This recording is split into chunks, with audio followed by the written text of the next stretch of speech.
البته اینم بگم شما بعضی وقتا که ماشین رنت میکنی اون کمپانی به شما میگه که روزی اینقدر محدودیت مسافت داری.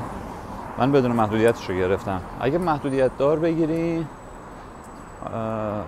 خب قیمتش هم دارم از این پایین تر میاد.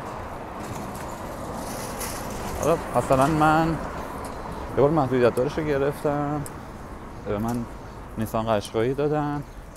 توی رفور یه مدل مشابه توی سایتش زده بود که من رزروش کردم، به من نیسان قشقایی دادن. مدل مشابه از نظر اینا اینکه هر جفتشون SUV بود. بعد اونو یادمه برای 3 روز $300 ازم گرفتن، چون مدلش ماشین بالا بود و خیلی خوب بود. $300 گرفتن از من.